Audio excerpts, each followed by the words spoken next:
and welcome to Before They Knew Better, the podcast from DIY Magazine. I'm Lisa Wright, and this is... Giles Bidder. And we are here with Felix White, a multi-pronged, you might know him from his former life as part of the Maccabees. You might know him from his current musical life as a member of 86 TVs. You might know him from Tailenders. He's recently been like a sort of multifaceted baseball, cricket, everything sports presenter. He's written a book. He's basically been, I'd imagine, not sleeping very much at all for the last 10 plus years. His diary is lit up like a Christmas tree. Very. You know what? I liked the seasonal moment of that as well. His diary is very busy, so we were happy that he managed to slot time in for us. And we had a lovely, I've known Felix for, 10 years now, and he has always been just the most sort of enthusiastic, genuinely warm person to be around. So I feel like he was the perfect person to come in and chat about all things nostalgia and how we got to this lovely point. As ever on Before They Knew Better, we have asked Felix to bring in a song, a photo and an object from various points in his youth and young manhood to give it an indie reference that I think Felix would probably appreciate himself. And he didn't disappoint. He had some really, his photo is one of my favourites that we've had so far, I think. Yeah, solid Eurostar action. Eurostar, rock and roll star. Felix is going on tour in February with 86 TVs. I think some of it's already sold out. Some of it maybe isn't yet. So get yourselves to those places. They've just released a new single. It's called Higher Love. We are giving it much love in the highest form. Always loving the DIY HQ for Felix White. So yes, here is Felix White of too many different career paths for me even to reiterate a second time on Before They Knew Better with DIY Magazine. Oh yeah, tour things. You've been on tour. I noticed from all of your tour posting content is that a lot of it is you looking quite sweaty and bewildered into the camera in a series of different locations around the country. Has that been the general mood of the tour? Yeah, well, I think honesty is important, isn't it, Lisa? And the honest answer with in terms of my social media output is that it hurts a lot more than it did when you're 19, doing the clubs and all that kind of thing. Like, it actually hurts an existential amount, the sort of drinking and then the having to go through it all again.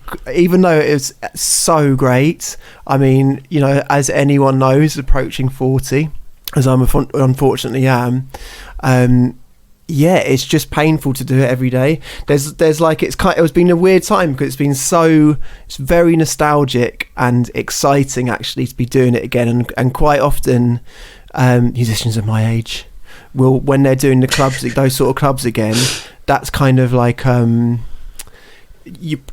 probably gone wrong because you're right. You know what I mean? You're back at the clubs, so I imagine it's normally laced with a feeling of like, oh God, we're back here. But it's the exciting thing about this is that we feel like we're starting this adventure, and it has all the sort of nostalgia of a new thing beginning and that kind of anticipation that the early Maccabees shows is. So they sort of in a weird way they sort of mirror that feeling.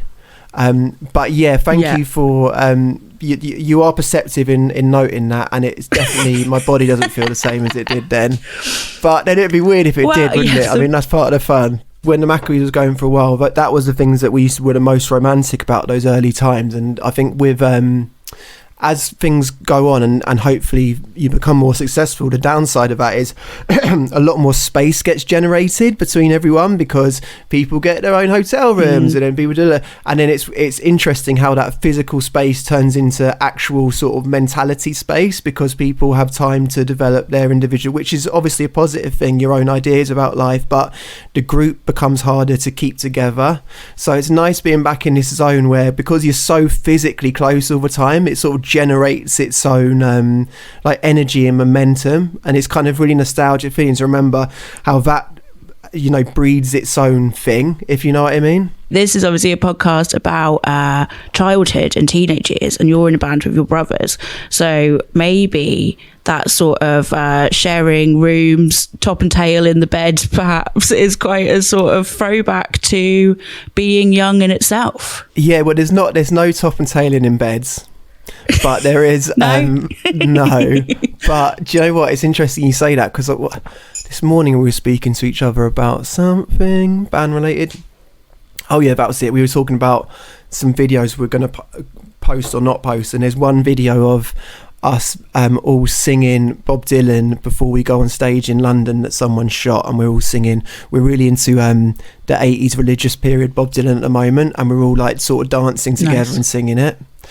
And I was going like, really, is that a cool thing to put on in the internet? But Will said like, oh, I think that's really nice, because we're behaving exactly as we, the sort of home videos of us as we were when we were kids. So I think that's a really interesting point actually you just raised. There is actually a similarity with that, and then and because of being siblings and being adults, on one side, as anyone with siblings will know, like, you try and grow up with your siblings, and when you get to a certain age, respect them in a different way without sort of pigeonholing them and getting, you try and communicate as adults, but then you sort of dovetail back into being 6 or 7 again without really knowing, you know what I mean? So quite a lot of that stuff's like always happening, and that kind of sums up what being in a band is, really. What's the pecking order of your brothers? Is there a hierarchy? Yeah, good question. Is there a hierarchy? I don't know. Do you know what? Annoyingly for me, because I'm the oldest, I don't know if there is, and there should be, because I should clearly but I don't really know. I don't think that I am earliest in the pecking order. Being the oldest, I don't know if have you guys got siblings? I don't know if you guys have got siblings. No. Have you not, Lise? You do. Yeah, I'm the youngest of 3. No, yeah, Giles does. I'm an only child, but I'm nice. Not a mad only child. Right, well, so you two won't know this, but when you're the oldest of 3, there is I've come to like feel as I've grown up, it's like a bit of an art form to like not over push the space, you know what I mean, like not dominate things too much or that kind of thing, like trying to sort of allow for space. So I'm always sort of mindful of being that guy, because at some point when I was young, maybe you're a kid, you probably do dominate your younger siblings without knowing it. Do you know what I mean? Boss them around and stuff like that. So I feel like I'm probably in my adulthood always trying to make up for that and being like, nope. Yeah, step back a little bit. Yeah, that's what I'm trying to do. I don't know if I do it, but I think it's noble to at least try. Like, I guess also because a lot of the time with siblings, you have like if the older sibling wants to be like a footballer, then the next one is like, fuck that, I'm not going to be a footballer, I'm going to go and do the opposite thing. Whereas you 3 have obviously ended up very much in the same, I mean, not only in the same career, like now in the same band. You and Hugo were obviously in the Maccabees for ages together. Like that sort of, I don't know, that's kind of great. That sort of suggests there maybe wasn't a rivalry. Maybe you just don't need to be dominant. Maybe there is no pecking order. No, do you know what? I think there's a much more of a rivalry than I ever thought there was. Why is that? I think it's inherently competitive being a sibling, isn't it? The things that I like flash back to are eating really quickly, because if there's like 2 turkey drummers left, whoever would eat the quickest would get the leftover food. So like people that are from siblings of like 3 or more people, I've found genuinely tend to eat really quickly, eat really fast, and I can't unlearn that. Still, I'll finished a meal before someone started, and you just sort of plugged into the idea that you'll have the leftovers first if you do that, subconsciously. But so actually, do you know what's really interesting as well about your question is that having met a lot of sports people in the last few years, very often very competitive, successful sports people are the younger siblings of someone who was really into cricket, baseball, football, whatever, and they had to compete with them from a younger age. So often you'll have someone who had to punch, their like brother was into football and really good at 9, and they were 6, and they had to try and compete, and it sort of lifted that level that they were always punching above their age group. Tailenders is so big now, and like, you'll go and tour it and do it live at the Albert Hall, and does it feel like a sort of split identity? Well, to your point earlier, actually, the first thing you said, I think, Lise, is that, how I was saying about my socials, about me picturing me sweating and stuff, what it really taught me was, because when we started doing Tailenders, I actually didn't realise, when we first started doing it, I thought the chat that we were having was the stuff before the thing was recorded.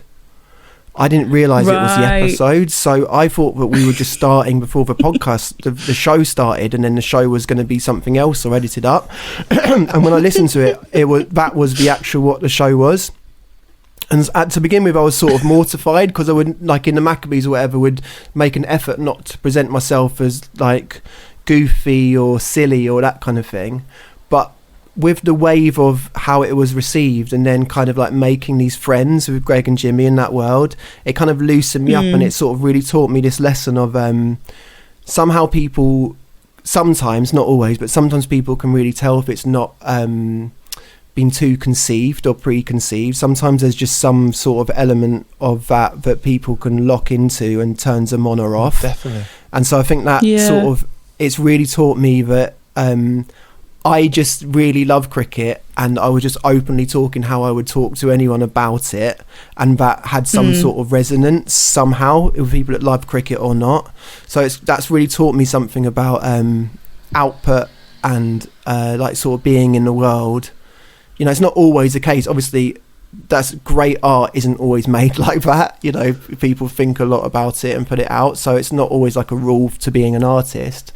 But that sort of helped me be at ease with myself and be in the world, and not hold on to things too tight, I guess, and sort of have an appreciation of how and why things work sometimes. Yeah. That's nice. Yeah, why people gravitate towards... Yeah, exactly that, why people gravitate towards things. Because I think with music as well, like I was thinking about this morning, like with these songs of 86 TVs, we've all written different songs, and some of them I've written like as a songwriter, lyric writing, which I used to make music and contribute a lot to the arrangements and all that stuff, but I wouldn't like sit down and write a song with all the words normally.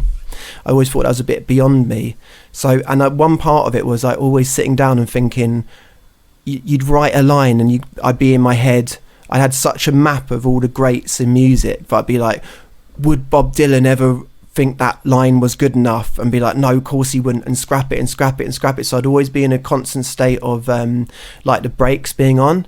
And then just it's through Tailenders and stuff, I sort of realised like that's got nothing to do with anything. It's like if the essence of you is in it, it doesn't matter if the melody's better or worse than anything else is done. Like people pick up on like if there's some sort of thing, part of you're giving to someone. Do you know what I mean? Yeah. That's authentic. Yeah. So that's kind of like tripped really into like the that. music as well. Because when Tailenders was happening, that made me feel freer and easier about, I can write a song and not have to compare it to every single record that I really love or don't love. I can just sort of put myself into it and be at peace with that, if that makes sense.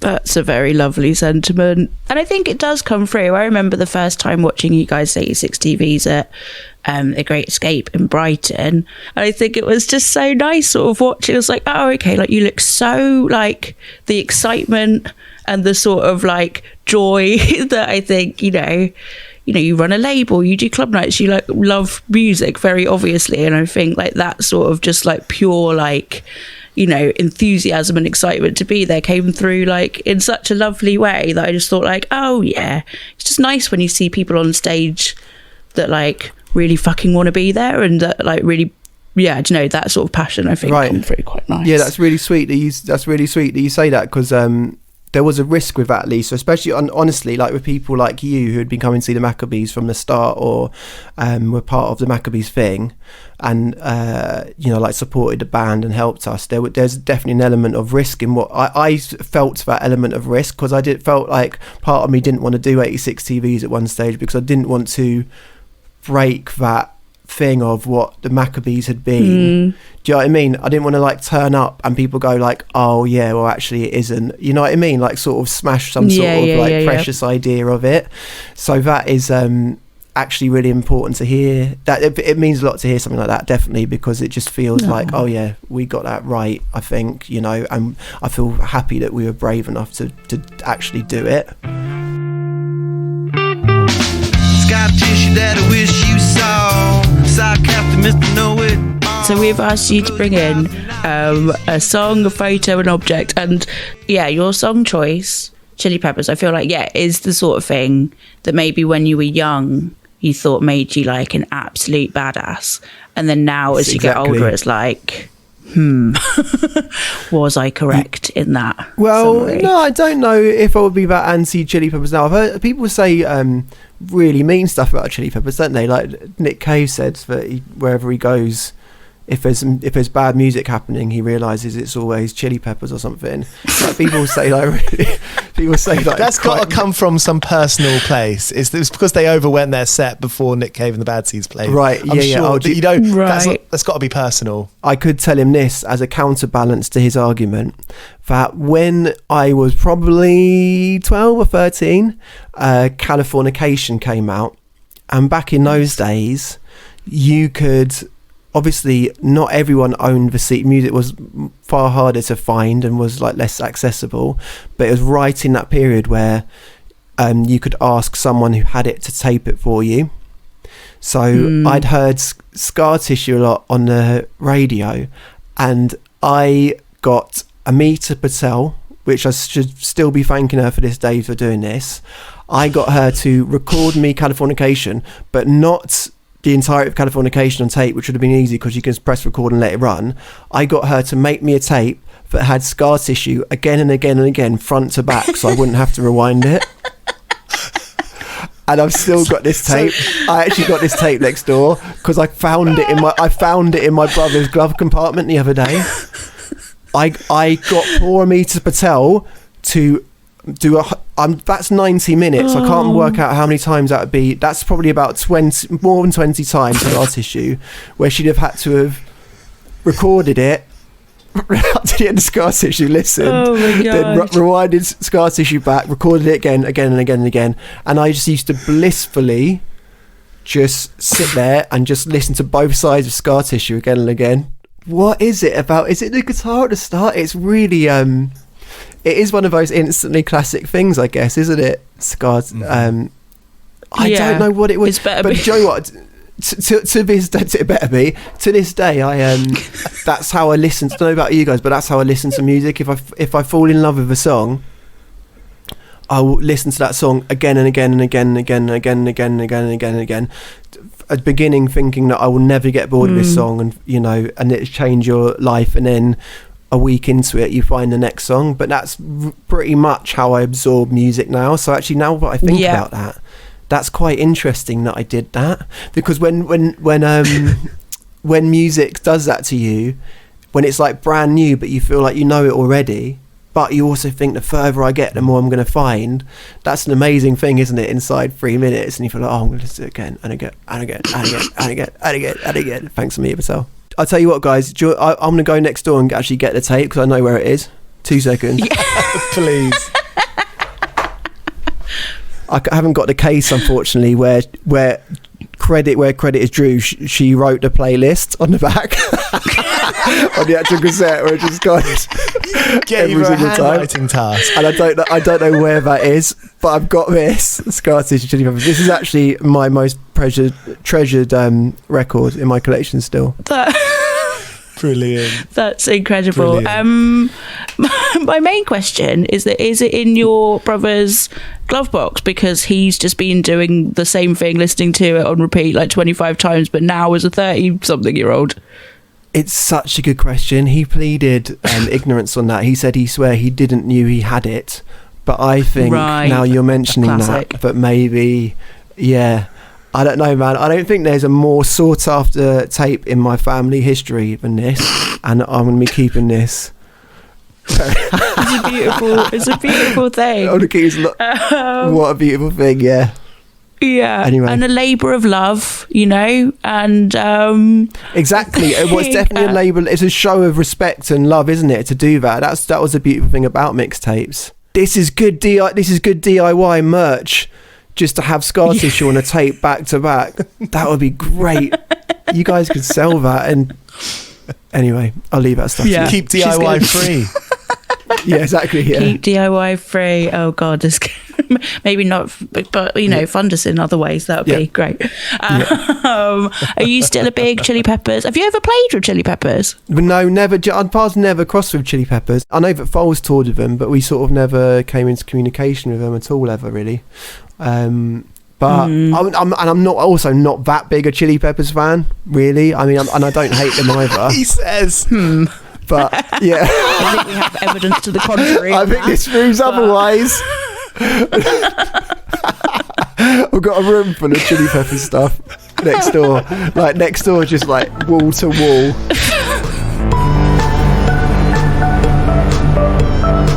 What was the first song you learned to play? The first cover? Don't really know. I think weirdly, the reason I started learning guitar was to play Oasis songs, which might lead us quite nicely to the next object thing, actually. Oh, it leads us so nicely. But yeah, the reason I played guitar was because I thought it would be cool to play Oasis songs who I was obsessed with. So, but it was quite late. I was 16 or something.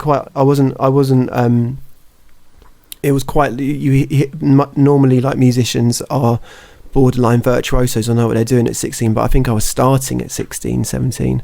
But I'd learn Stand By Me, I think, because the start of Stand By Me is really easy because it goes down, which is if you go down an octave. If you put your hand on the low string G on the sixth string, you go down.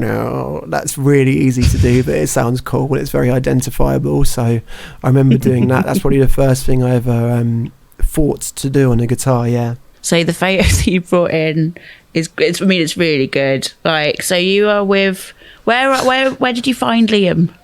Okay, so I'm with my most importantly with my two friends, Billy Hunt and Toby McCall.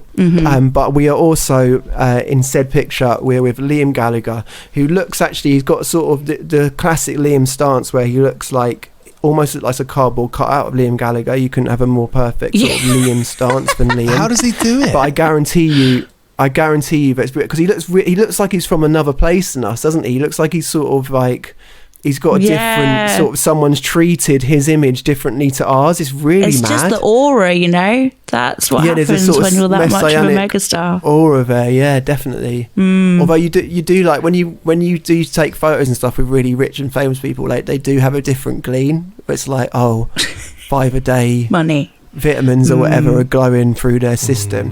But so the only reason I play guitar or got into music was Oasis, like millions of people in this country and across the world. But I was obsessed with them on a life-changing level. It was very, very, very important to me. And just in the peak of that, me and my mates who said there, we went to see Oasis support Neil Young in Paris at a sort of arena in Paris. So Oasis only doing like half an hour support slot for Neil Young, and we'd only gone to see Oasis, and maybe it'd fallen on a holiday or something.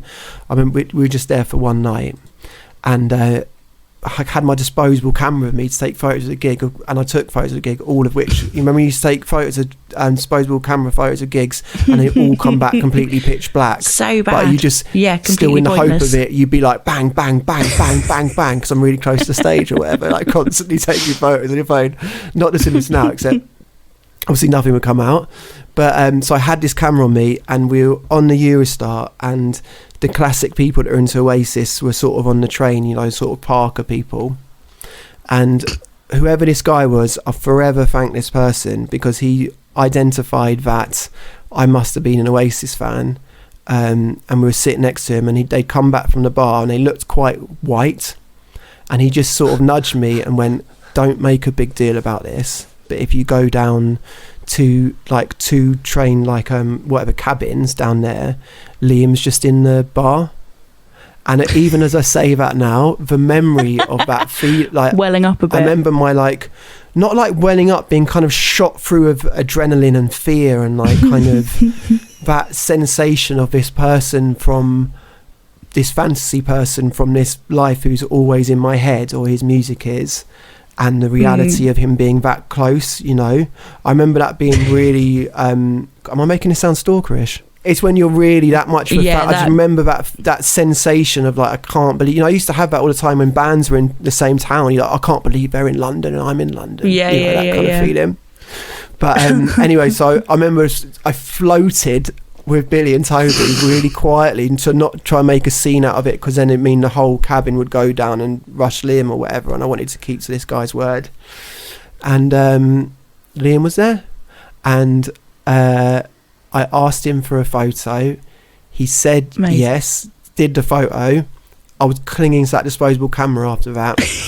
And I said, Liam, you've made my day. And he went, no, mate, you made mine.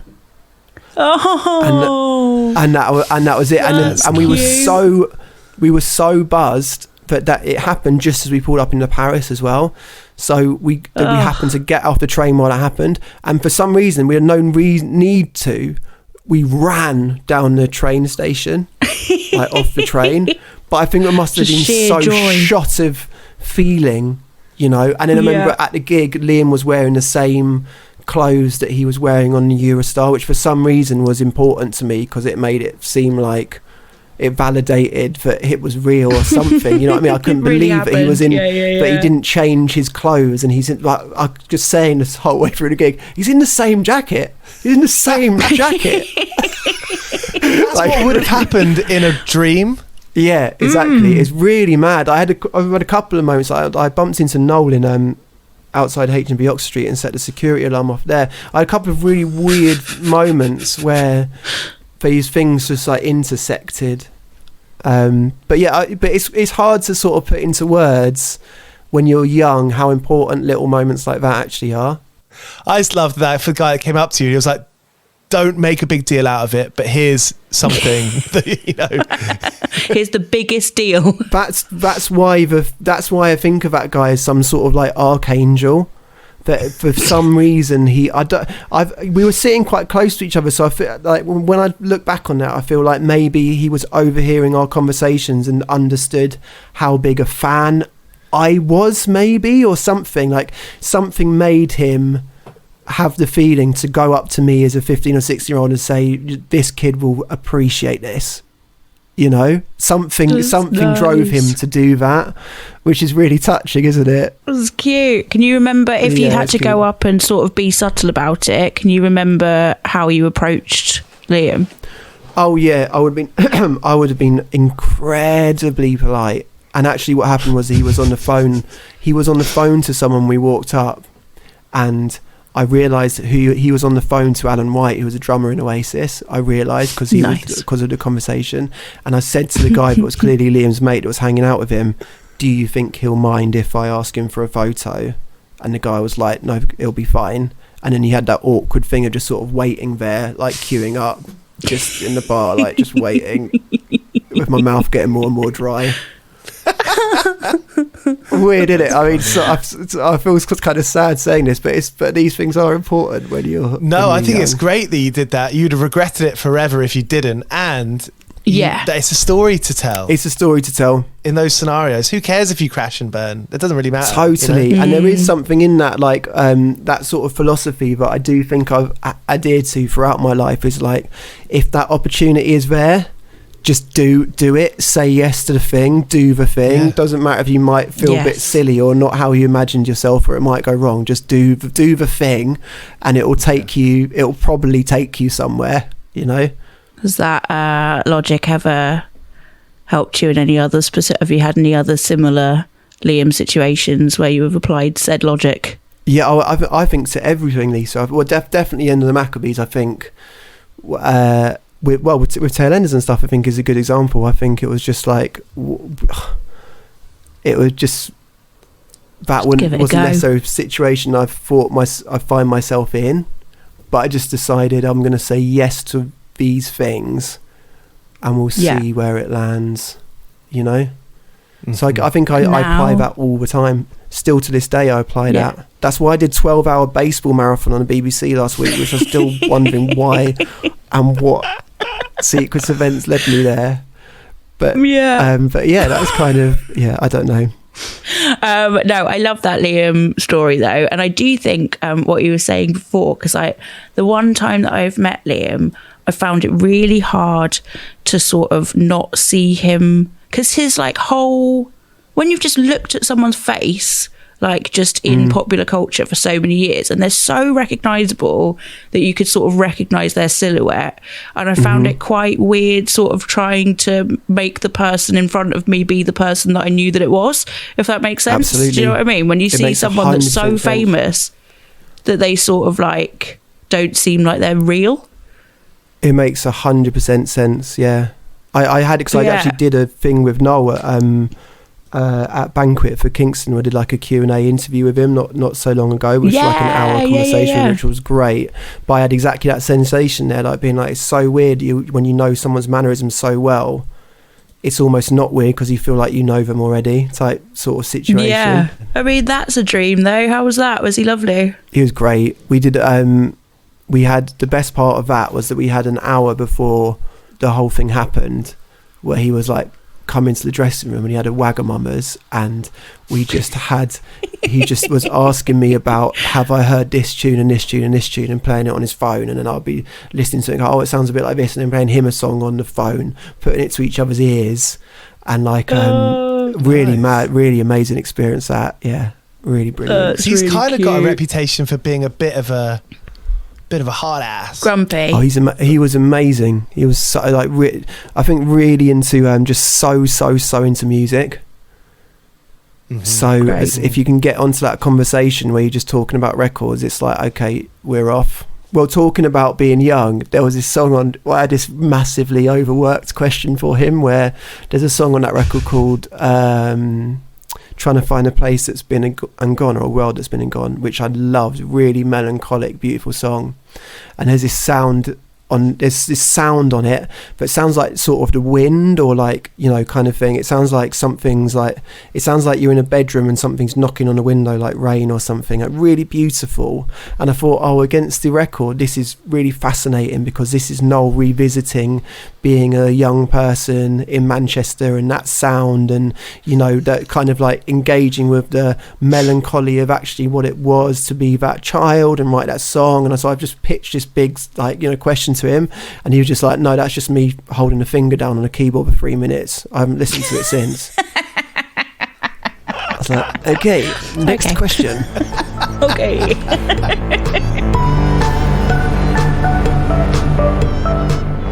Perhaps you would have played these Oasis albums on the Discman that you were talking. So what I quite like is, so you specifically said that it's a Discman with a towel wrapped around it. What's the towel wrap? Well, so this is, I'm taking you guys back to a period before anti-shock was invented, if you can imagine such a thing. Yeah. Where there was where Discmans used to have. So I don't know why I've chosen this, but it's just a big part of when I remember being young. This is what I remember, having a Discman. But if you were in a bus, or walking down the street and you bumped into anything, the CD would jump, wouldn't it? You know, and it would like scratch or whatever. Nightmare. Yeah. So I learned a technique that if you like double wrapped a towel over the CD, then it wouldn't jump.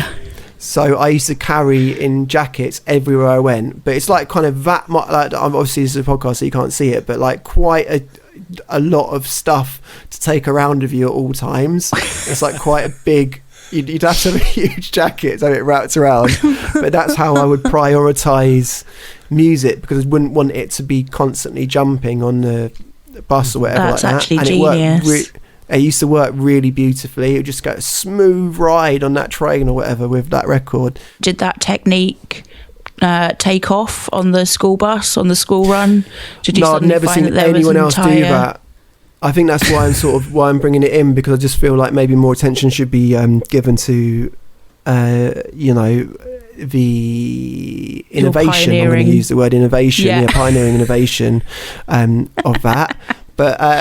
But also, like, I mean, I don't know, you guys must have remembered that, obviously, but I always feel nostalgic about the idea of having to choose one album to go out and be out all day with. And I think that was so vital to me being obsessed with music. And I don't know if people have it the same way anymore, where you'd have to commit to this thing, and then you would learn every single sound and thing on that album. You would know it off by heart, so to the point that when one track ends, you can hear the next track. Yeah, even aside from committing to carrying things around, even just like the fact that if you had, whatever pocket money for the week, and you go to HMV or Virgin Megastore or whatever, and you have to pick one CD, and if you don't like it, so true, you just got to learn to like it, or at least give it so many goes to at least trying to like it. That's such a good point. And I think there's so many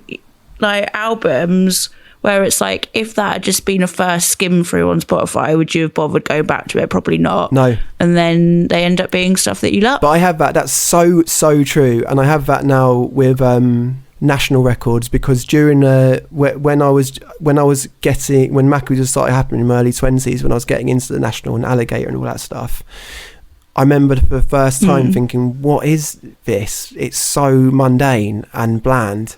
And then the second, third time, because it was just a CD, but I had listened to it again and again until I found all this stuff. And then I started to feel like, oh, how have I lived without this music? And because I know that's the experience of listening to a national album, I still apply that logic to national albums. So I had that exact experience with the last one, where I felt like, first time I was like, this is the most blandest fit. What is this? And then by the third listen, I'm just really hooked, like really feel like, oh my God, he's talking about something about myself that I didn't even know, and the music's so cinematic, blah, blah, blah. But I don't think many bands or music gets given that opportunity anymore, does it? And so that's really changes the discipline of making music at all, because you're not going to get that you're not going to get that third, fourth listen, are you? Do you know what, guys? I've just so weirdly, a friend of mine, Rachel Wilson, hi Rachel, she has just messaged me, it's flashed up on my computer screen, what's your favourite Oasis lyric? I'm pigeonholing myself here, aren't I? That's fine, isn't it? But yeah, I think that's, I don't know, I just missed that. I missed that experience with records, basically. So that's why I chose the Shockproof CD, because that's how I used to really, and I can still, with all those records back then, I can still, if you listen to a song and when it ends, I can tell you how the next song in the track listing starts.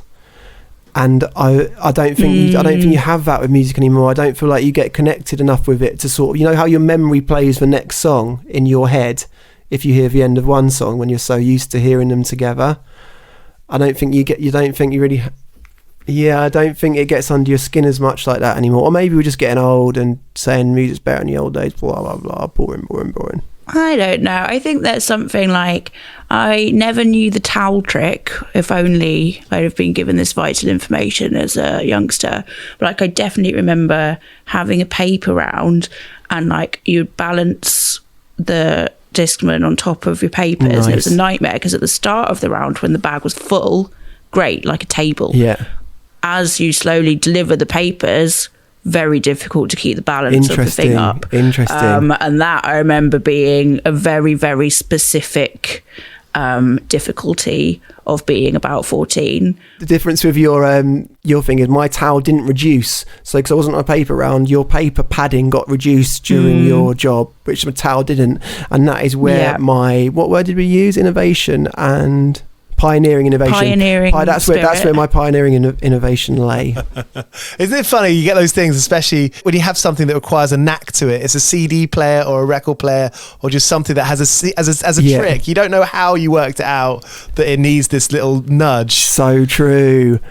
And you work out your own thing that needs the trick, but specifically about your tape player or whatever. And someone else tries it, and you're like, no, stop, yeah, exactly. Stop it. A question that I have that is not related to Discmans, but just because I've been reading Jessie Ware's food book recently. Omelette. And the bit that I just read last night, Omelette, indeed, lovely read.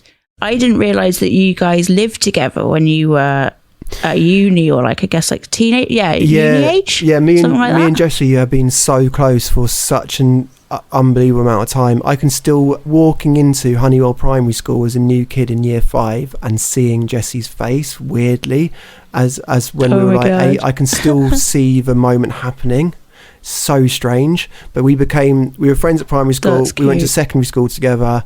We then went to university together, and then out of university we lived together in East London for a bit. So we were very constant parts of each other's lives from probably about 8 to, I don't know, like mid-20s. Well, till now, to be honest, because it was her birthday yesterday. Yeah. So I spoke to her yesterday. But so we've birthday, Jessie Ware. we've been close for long. It's amazing what Jessie's done. Really incredible. Because I kind of had this like I was aware that you'd grown up together and was like, oh, that must be, you know, chatting about music, blah, blah, blah. Whereas it seems like she was just like a proper raver and like a big like dance kid. And did you have that phase? Were you going to raves with Jessie, or were you just like, I'm going to leave you to that? Musically, we're from very, very different universes. But the thing that's Jessie's amazing at, even as a sort of 8 or 9-year-old girl, was she was very sort of maternalistic and sort of would look after you. So was always that sort of person that would check in. Have you eaten? You know, like, why don't you do this? Have you thought about this? What, you know, how do you feel about X? So she'd be very sort of like engaged in every part of my life decisions from that age. You know, she'd be sort of grilling you about everything, and still even to that point, like I always like have it embedded in my head, like, oh, what will Jessie think about this? You know, Jessie's going to be angry about this, or you know, like that kind of thing. It's like those bracelets that everyone used to have that was like WWJ. Well, that's what it stands for. WWJD. What would Jessie do? But I think she was sort of she was from a very, because my world was guitar music and she loved pop music and was always a great singer. But yeah, we were never into we never shared taste in music apart from when we were in our sort of early teens and hanging around her parents, and like you'd be listening to Van Morrison or whatever in the background, we'd be really into that, you know, which we'd still be into. Nice. But not like classic 12-year-old. Yeah, listening. Exactly. Is it? I don't know. Is it? Probably not. No. I feel like Van Morrison's everywhere. I don't think that many 12-year-olds go. Yeah, we were into Van Morrison. Yeah, and a song that reminds me of Jessie's house is "And It Stoned Me." And still to this day, friends. Yeah, we are. And the passage in my book, the passage she wrote about me in that book, like she phoned me up to tell me if I was right to read it, and she read it to me down the phone, which was so emotional because it's about my mum. I can't remember exactly what it is. I think it's something about my mum. It was something that I'd forgotten happened, and it was really emotive and touching that she'd remembered it. So yeah, that was a really beautiful thing when she's read me that. There we go. This is the useful thing when you happen to make really good friends with people who are really creative and artistic, is that in 25 years' time, they'll write a lovely book about all of those early moments. Yeah, so, can you do me a favour? Can you save this and put it in your memoir, Omelette, in 20 years? Thank you. Exactly. Yeah. That's why journaling and diarying is such a great idea. Oh, totally, because as time goes on, it's more interesting. Yeah, totally, yeah. It's definitely worth it. However stupid it is to you, you'll look back on it in years and think that how interesting it is. So yeah, that's true.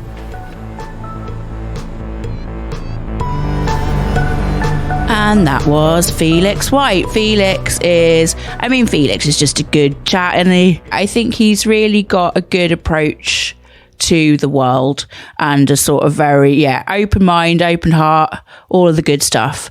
So yes, that was Felix White of 86 TVs, of the Maccabees, of cricket, of Tailenders, of book author, chart topic book author. Stay tuned for another episode of Before They Knew Better next Tuesday.